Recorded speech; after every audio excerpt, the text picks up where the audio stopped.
Köszöntöm a Világnézet hallgatóit és nézőit, én Tamás Csilla vagyok, és itt van már velem a stúdióban Kiss Rajmund, a Matthias Corvinus Kollégium diplomáciai műhelyének vezetője, akit köszöntök ismét. Szia! Én is köszöntelek, szia Csilla, és köszöntöm a Hit Rádió hallgatóit és nézőit. És most hagyománybontók leszünk, mert hogy ugye húsvétra készül ez az anyag, viszont 3 nappal korábban felvesszük már, úgyhogy aktualitással nem tudunk szolgálni, mert szerintem 3 nap múlva már minden aktualitását fogja veszíteni. Viszont ez egy remek lehetőség arra, hogy egy nagy képet, egy nagy totált adjunk a hallgatóink, nézőink számára, hogy áll most a világpolitikai helyzet, ebben a te szavaiddal élve világrend nélküli vagy rend nélküli világrendben mit tud segíteni, tud-e segíteni a diplomácia. Úgyhogy én végigmennék nagyhatalmakon, különböző amit fontosnak találunk, vagy gondolunk, és kérlek, mondd el a véleményedet, és ugye mivel mindennel összefügg, ezért az összefüggéseket is igyekszem. Nézzük meg. Hát az első USA, ugye ez nem kérdés, nem csak azért, mert választások lesznek, hanem azért is, mert talán még az USA, hogy egy klasszikus szavaival éljek, a világ házmestere eddig még. Lehetne jobb házmester is mostanában. Ha arra gondolsz, hogy milyen szerepe van az Egyesült Államoknak, akkor óriási szerepe. És valóban úgy érzem, hogy évek óta, az elmúlt 10 évben érezhető volt, hogy patriotizmus helyett inkább védekező, úgynevezett protekcionista politikát végeznek, akár kereskedelem politikában, akár geopolitikában a nagyhatalmak. Magyarul bezárkóznak. Ezen nem segített a Covid, de úgy érzem, hogy 2022. februártól a nemzetközi kapcsolatokban csak a kapcsolat szó hiányzik, kevésbé az együttműködés felé, inkább a káosz, üzengetés, hatalompolitika és az elszigetelődés játszik nagyon fontos szerepet. Az Egyesült Államoknak valóban kiemelt jelentősége van a világban, az első számú szuperhatalom, akár a védelmet nézzük, akár a katonai kapacitást, akár a gazdaságot. Rendkívül fontos, hogy az Egyesült Államok kivel tárgyal, miről tárgyal. Az egyik legnagyobb baj az elmúlt években, hogy hivatalosan magas szintű tárgyalás nem volt Oroszországgal. Egyébként már a háború kirobbanása előtt sem volt, talán ezzel meg is lehetett volna akadályozni a háborút, de ez egy külön műsor lenne. Nagyon fontos 2024, nem csak az Európa-parlamenti választások miatt, de a novemberi elnökválasztás miatt, hiszen ha tényleg sikerül a republikánus siker, és tényleg Donald Trump lesz az elnök, ha egy nap alatt... nagyon vársz. Azt hiszem, hogy velem együtt.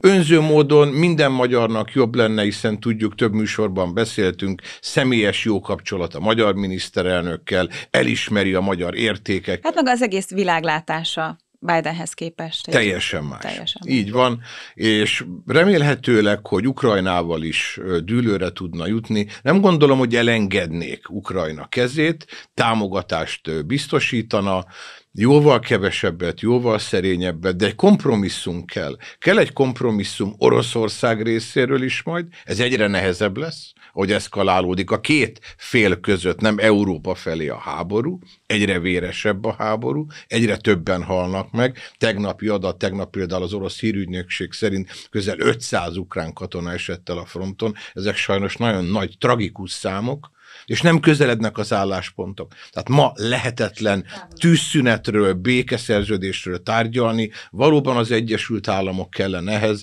az Európai Unió vezetésének a politikáját ismerjük, nem is az, hogy ebben súlytalan, mondjuk, mint a Közel-Keleten, hanem annyira orosz ellenes, hogy Oroszország nem bízna meg az európai vezetőkben, mint közvetítő fél. Valóban nagyon kellene 2025-től egy új elnök. Ha bekövetkezik az, amit várunk, veled együtt mondom, én is várom, hogy Trump lesz az elnök, akkor szerinted lesz ebből a káoszból egy visszarendeződés, vagy ez már olyan szinten ellódult, hogy nem maximum megállítja, de visszarendeződés már nem várhatunk? Sosincs késő, főleg, hogyha az ember jót szeretne tenni. Az inga valóban nagyon kint van, jó lenne, hogyha visszafelé kellene mozogni, abból a lendületből, amiből kiment és közép felé haladni, nem fog egy nap alatt csodát tenni Donald Trump, de az biztos, hogy a Közel-Keleten is óriási szükség lenne rá. Egy békésebb kereskedelmi hangulat, legalább a kommunikáció szintjén Kínával segíthetne. Latin-Amerikában sem egyszerű a helyzet, de az egyik legfontosabb kérdés a világon mégis ma Oroszország és az Egyesült Államok kapcsolata. Trump és Putyin kapcsolata azért nem mondható olyan nagyon ideálisnak, legalábbis a múltat nézzük. A jövőben szerinted mit várhatunk? Csilla, egyik amerikai elnöknek sem volt ideális kapcsolata. Igen, csak azért Donald Trump-al. Trump azért megtalálta a hangot, igen. Trump megtalálta a hangot a koreai elnökkel is, Kínával is azért alakult a helyzet. Putyinnal talán nem annyira. Nem könnyű, hiszen az orosz politikai vezetés elvesztette a nyugat bizalmát. Oroszország szintén nem fog bízni sem az amerikai, sem pedig az európai vezetőkben, nincsenek olyan viszonyban. De még mindig többet tehet Trump. Én emlékszem az Obama adminisztráció elején, amikor Genfben találkozott Hillary Clinton, tehát tényleg az egyik leghíresebb liberális demokrata politikus, az elnöknek a felesége, elnök jelölt volt, majdnem az Egyesült Államok első női elnöke lett, külügyminiszter volt, és egy sárga kis dobozban egy piros gombot adott Szergej Lavrovnak, egy újraindító gombot, egy reset gombot adott, hogy kezdjük újra, nyomjuk meg ezt a gombot, és legyen egy új kapcsolat. Tehát még az Obama adminisztráció is nyitott a Kreml felé, akkor éppen Medvegyev volt az elnök, és abban bíztak, hogy vele majd tudnak jobban kommunikálni is a kétoldalú kapcsolatot, hiszen az Egyesült Államok és Oroszország kapcsolata meghatározza a Közel-Kelet, Latin-Amerika és Ázsia kapcsolatait is. Oroszország, ezt semmiképp sem hagyjuk ki. Teljesen el fog szerinted szakadni Oroszország nyugattól, és új szövetségesekkel fűzi egyre szorosabbra a kapcsolatot, vagy azért itt is lehet még visszarendeződés? Most politikáról, gazdaságról, kereskedelemről beszélünk. Minden összefügg. Igen, csak ebben a műsorban is beszéltünk róla, hogy több mint 120 milliárd forintért vásárolt az Egyesült Államok uránt Oroszországtól, és így a legnagyobb uránvevője lett az Egyesült Államok. Oroszországnak ez 6 hónapi adat volt, tehát az elmúlt akkor mondjuk kommunikációs évben. szinten, politikai szinten. Én nagyon remélem, hogy Európának lesznek olyan vezetői, lesznek olyan nyugat-európai tagállami vezetők, akik rájönnek, hogy az európai versenyképesség, gazdasági versenyképesség, főleg a 70-es évektől, az orosz, akkori szovjet, majd orosz gázra, olajra, energiahordozóra és nyersanyagra épült. És nem lehet leválasztani a világ 11. legnagyobb gazdaságát, nem azért, mert a 11., hanem olyan termékekkel, olyan szolgáltatásokkal volt beszállítója az Európai Unió gazdaságának, amire nekünk nagyobb szükségünk van. Tehát a szankciós politikának a szakirodalmában a legfontosabb tétel, hogy úgy szankcionáljak valakit, hogy neki jobban fájjon. Na most ez nekünk jobban fáj, mert Oroszország eladja Indiának, főleg Indiának, neki Kínáról beszél, Indiának például eladja az olajat, de azonnal tudott alternatív forrásokat találni. Fél év alatt. Sőt, a háború miatt olyan magasak lettek az árak, hogy a háborút követő első fél évben nagyobb volt az export bevétele Oroszországnak, mint 2021-ben a háborút megelőző évben összesen. Szükség van Európában Oroszországra, biztonságpolitikai szempontból is, hogy Kissingert idézzem, nyugodjon békében. Ő mondta, hogy Európa biztonságát nem lehet úgy hosszú távon biztosítani, hogy Oroszországgal nincs biztonságban. Igen, ugye több elemző viszont azt mondja, hogy ez egy tudatos elvágása a kapcsolatoknak az USA részéről, mert hogy az USA-nak viszont nem érdeke az, hogy egy technológiailag nagyon fejlett nyugat és nyersanyagban nagyon gazdag Oroszország összeadja az erőit. Ez így van. Ez már a nagyhatalmi politika, és ez már a világhatalom része, hiszen az Egyesült Államoknak van kihívója. A kihívót úgy hívják, hogy Kína, a világ legnagyobb exportőre, a világ második legnagyobb gazdasága, és politikailag, diplomáciailag is az elmúlt években sokkal többet fejlődött, sokkal nagyobb lett a térnyerése például a Közel-Keleten, mint amekkora akár az Európai Uniónak. De ne felejtsük el, hogy a legnagyobb kereskedelmi partner az Európai Uniónak is Kína. Kína. Akkor beszéljünk Kínáról. Mit látsz Kína? Ez a szép a nemzetközi kapcsolatokban. Igen. Elkezdhetünk beszélni Brazíliáról, és akkor is lehet, hogy Indonéziánál jutunk ki. Igen. Szóval, hogy látod most Kína szerepét? Érdekes, hogy így a diplomáciában ők most nagyon azért ott vannak, tehát Oroszország Ukrajna kibékítésében például szerepet kívánnak vállalni. Az USA-val lehetnének jobb diplomáciai kapcsolataik is, és közben pedig ugye jön föl gazdaságilag mindenképp, erőt tekintve mindenképp. Hogy látod a szerepét? Ez egy folyamat, ez egy több évtizedes folyamat. A nyugat elkényelmesedett. Megnyerte a nyugat, ahogy mi hívtuk, a fejlett nyugat, a nyugati demokrácia, az Egyesült Államok vezetésével a hidegháborút, és kicsit hátradőlt. És látjuk, hogy jó dolgában egy kicsit ellustult, míg a kínai szorgalom és a bizonyítási vágy fűtötte a kínai gazdaságot, a kínai politikát, és érezhetően már a Közel-Keleten, Afrikában egyértelműen, de Latin-Amerikában is nagyon erős, Közép-Európában is egyre erősebb, teljesen más az érdekképviselete és a befolyása is. Pont az Európai Unió csatlakozásával kapcsolatban, még mindig Kínáról beszélek, ugye magyar prioritás az Európai Unió bővítése. Szokták mondani, hogy nem futunk olyan busz után, amelyik nem vesz fel, ez sokszor még párkapcsolatban is így van. 10-szer kérem, nem jön, lehet, hogy 11-szerre nem. Most ez történik a Nyugat-Balkánnal. Nagyon pozitív hír, hogy az elmúlt héten az Európai Uniós csúcson Bosznia-Hercegovinára rábólintottak a tagállamok, hogy megkezdődik a tárgyalás. Na de hány éve vár erre? Hány éve vár Szerbia? Miközben ott van Kína, ott van Oroszország, bármikor számíthatnak a pénzügyi, anyagi, politikai támogatásra. És akkor azt fogják mondani, hogy nem várunk többet. És akkor a legnagyobb félelme valósul meg az európai politikának. Most azt mondják, hogy Oroszország és Kína a legnagyobb ellenfele a mi kultúránknak, a mi demokráciánknak, a mi gazdaságunknak, na de akkor átadjuk a nyugat-balkáni országokat, és mi magyarok tudjuk, szerintem Európának is kellene, hogy a Balkán biztonsága az egyik pillére Európa biztonságának. Európa. Akkor nézzük Európát. Te hogy látod most Európa jövőjét? Ugye ezt mindannyian mondják elemzők egytől egyig, tehát ebben nincs is vita, hogy egy válságspirálban van Európa.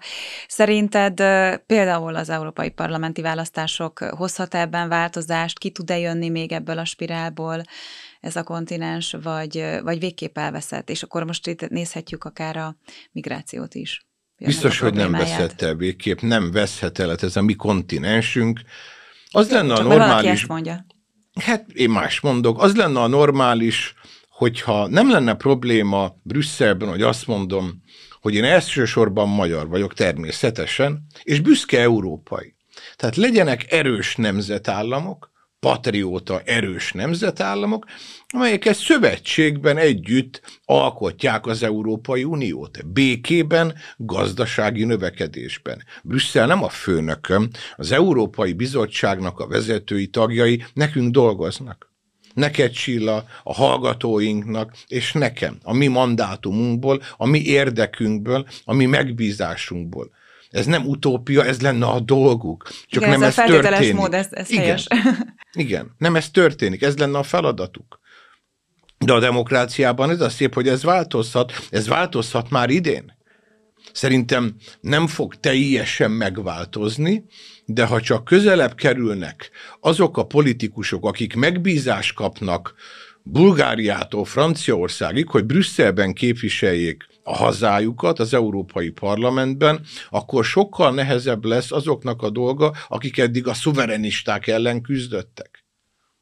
Igen, csak ugye a folyamat most ellenkezője, azért valljuk be, tehát hogy a szuverenisták vannak kisebbségben, és egyre nagyobb erővel A megy az, hogy birodalom legyen az Európai a Unió. migráció tekintetében sok politikus és több ország átlépte a Rubikon folyót. Vannak visszafordíthatatlan folyamatok. Vannak olyan folyamatok, amik a demográfiából is kiindulva 5-10 éven belül lehetnek muzulmán vallású kormánytagok több nyugat-európai országban. És semmi probléma a vallással, és nem azért, mert a Hitrádióban ülök. Nem a vallással van a gond, a szélsőséges nézetekkel, azokkal az embercsoportokkal, akik nem tudnak és nem is akarnak soha alkalmazkodni az őket befogadó ország kultúrájához, történelmi hagyományaihoz és politikai berendezkedéséhez. Az nem normális, hogy Svédországban rettegésben tartanak városokat, városnegyedeket, ugyanígy Németországban, de már Ausztriában is lehet látni, Franciaországban pedig minden évben hetekig polgárháborús hangulat van. Az orosz terrortámadás követően megjelent a hadsereg Franciaország utcái, még tankok is megjelentek, és fegyveresek, nem csak az olimpia miatt, mert az még arrébb van. Ez most egy ilyen Európa. De én nagyon remélem, hogy még fogjuk látni a büszkenőt, ahogy Varga Miklós annó ezt énekelte. A Vén Európát. Magyarország helyzetét hogy látod? Most, ahogy így beszéltük is, hogy nagyon-nagyon ugye ellenszélben kell a szuverenistáknak menni. Hát Magyarország szuverenista államként próbál érvényesülni az Európai Unióban, kapunk is hideget-meleget emiatt, nagyon kemény szorítást lehet érzékelni folyamatosan. Meddig fogjuk ezt bírni? Inkább menjek ellenszélbe, mint olyan hátszélben, amit más fúj azért, hogy az ő érdekét képviseljem. Tehát inkább legyek patrióta, inkább a nemzeti érdeket képviseljem ellenszélben, mint hogy mondjuk amerikai érdekből fújják a hátam, hogy könnyebb legyen az utam. Tehát ilyen történt már a magyar történelemben, nem vezetett semmi jóra. A nap végén úgyis nekünk lesz igazunk. A meccset addig játsszuk, hogy klasszikust idézzek, amíg nem nyerünk. Szerinted a magyar választópolgárok is ezt így látják? Vagy te mit vársz a mostani tavaszi vagy nyár elejé választástól? Én azt gondolom, hogy a kormánypárti koalíció fogja a legtöbb szavazatot kapni, de az biztos, hogy természetesen az elmúlt évek rendkívüli kihívások elé állították a magyar társadalmat is, hiszen a koronavírus, annak a gazdasági következményei, a háborúra adott rossz szankciós válaszoknak köszönhető infláció érezhető természetesen a magyar társadalomban, bár láttuk a 2022-es eredményeket, jobbak voltak, mint korábban, de természetesen nagyon sok ember feszült. A legnagyobb probléma egy családban is, politikában, gazdaságban, hogyha nem tudom, hogy mi lesz holnap után, vagy fél év múlva. És sajnos az elmúlt 3 év azt bizonyította úgy is, hogy a béke szigetén ülünk itt Budapesten, Magyarországon, hogy terrortámadások vannak váratlanul Izraelben, Moszkvában, országok háborúznak egymással, nem is olyan messze tőlünk, erre mi nem voltunk felkészülve. Erre nem is tudunk felkészülni. Nem is akarunk felkészülni, de látjuk, hogy mennyire forr a világ, és ahhoz képest azért nekünk még mindig jó dolgunk van. Igen, de azért most látni, hogy kivonulgatnak tüntetők az utcákra, szóval volt most egy pár botrány, van is jelen pillanatban. Ezek szerinted hogy fogják befolyásolni? Az első válaszom az, hogy hála Istennek demokrácia van és sajtószabadság, ez is bizonyítja, és ez is bizonyítja, hogy amit az Egyesült Államok kommunikál, az Egyesült Államoknak egy része, és a demokrata politikusok és a hozzájuk közel álló médiumok, illetve az Európai Unió bírálatai, Magyarországon bárki elmondhatja a véleményét, nyilvánosan is, és a médiumokban is, akkor is, hogyha ez kormány ellenes, az elmúlt hetekben, az elmúlt 1 hónapban azt hiszem nem volt olyan nap, hogy ilyet ne hallottunk volna. Bizakodó vagy akkor ezek szerint?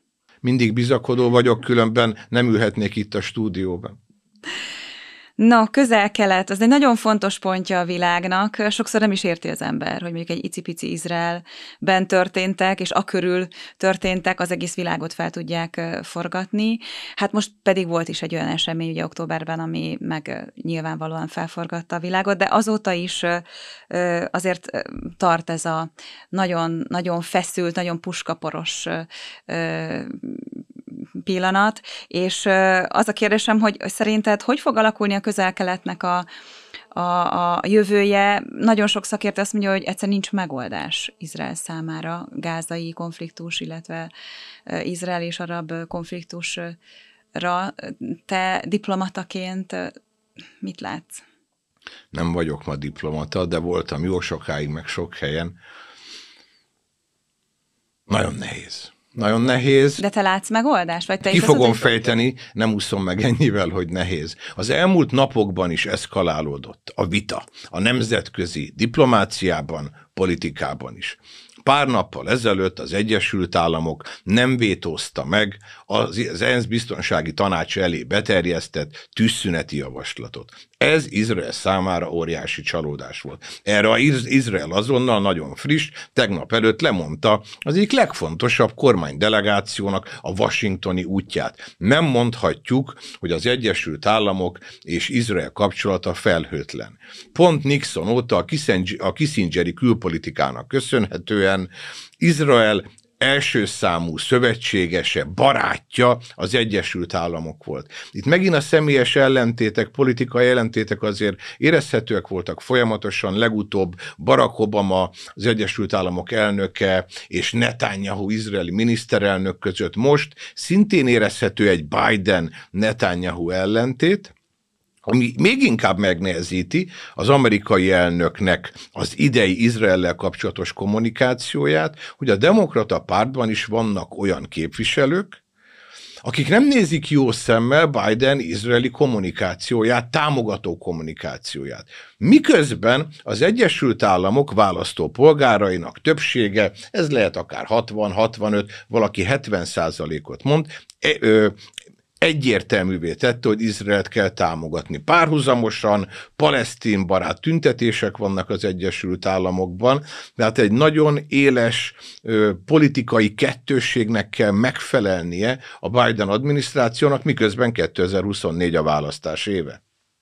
Te helyesnek tartod egyébként, hogy lemondták ezt a találkozót? Nehéz lenne ezt most innen megítélni, az biztos, hogy csalódottak voltak. Igen. Amerikai sajtó azt írja, hogy Izrael túlértékelte. Na de hát az Egyesült Államok mindenre ezt mondja, hogy Magyarország ezt hogy túlértékeli, vagy nem értékeli.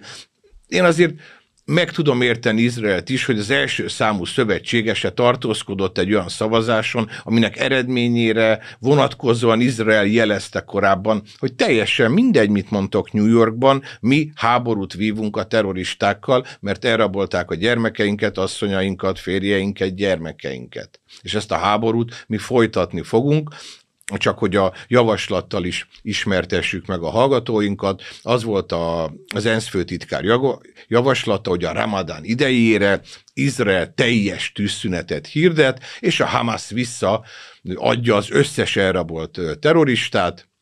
Izrael azt mondta, hogy nem lesz tűzszünet, magát az ENSZ javaslatot pedig a palesztin vezetés és a Hamas is pozitívan üdvözölte. Majd az Egyesült Államok tartózkodott. Ez Izrael szempontjából, Izrael szemszögéből egy arconcsapás, akit mondtam, a több évtizede tartó szövetséges baráti viszony miatt. Nem egyszerű a helyzet. Jó, és akkor most a kisebb hatalmakról, országokról beszéljünk. Szerinted akár a globális dél, vagy bár melyik térségből mondj kérlek te olyan tényezőt, amely még mert ugye vannak olyan részek, és a globális dél, Afrika, Dél-Amerika, ezek olyan államok, olyan hatalmak, amelyek az elmúlt évtizedekben nem voltak tényezők, és most viszont, mintha helyet követelnének maguk számára.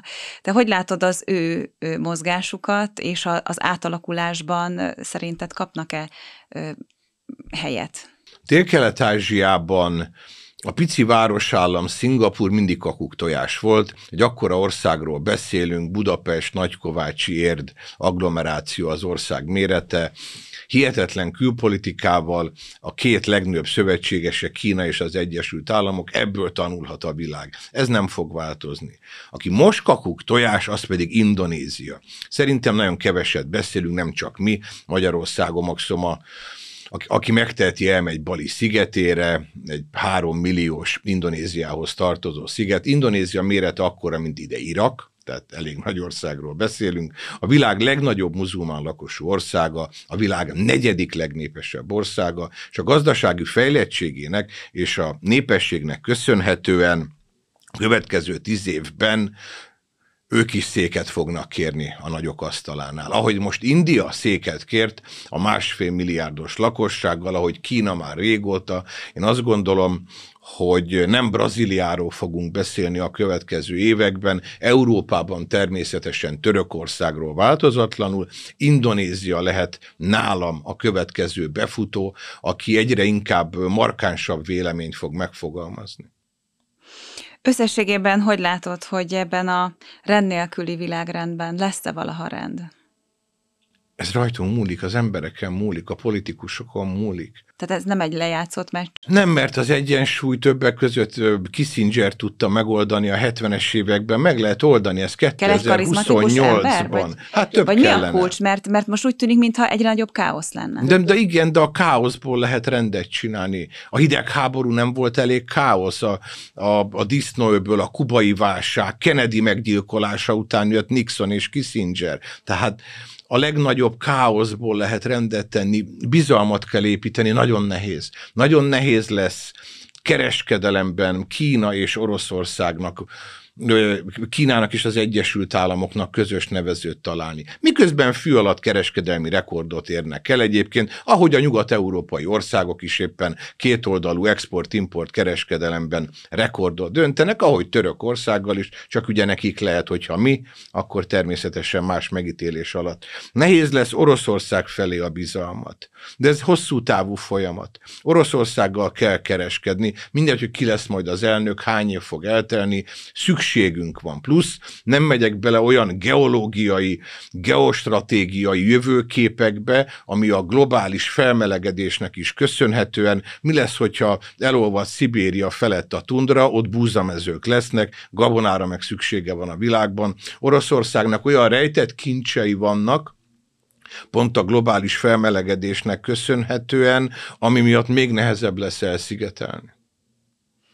Nem kell szeretni mindenkit, nem szeretem elsősorban azt a akitől valamit vásárolok, vagy amikor te tankolsz a benzinkutassal, lehet, hogy nem is beszélgetsz, te igen, mert te nagyon kedves ember vagy, és mosolyogva mindenki kíváncsi a véleményedre. Azt akarom üzenni a hallgatóinknak, hogy pragmatikusan néha meg kell hozni a diplomatáknak olyan döntéseket, amik a gazdasági stabilitást, a fenntartható gazdasági növekedést biztosítják a társadalomnak. Ez a legnehezebb, és ez a legszebb a diplomáciában. A diplomácia nem arról szól, hogy a NATO tagállamok képviselői együtt beszélgetnek, nem. Arról, hogy a NATO-n kívüli tagállamokkal kell beszélgetni. Az Európai Unióban nagyon nehéz konszenzust találni, de az Európai Uniónak a dél-kelet-ázsiai országok szövetségével kell egyetértést találni, Latin-Amerikával kell egyetértést, és Oroszországgal. Ez a diplomácia. Nem csak azzal tudok tárgyalni, akivel szeretnék, akkor nem kell diplomatának lenni.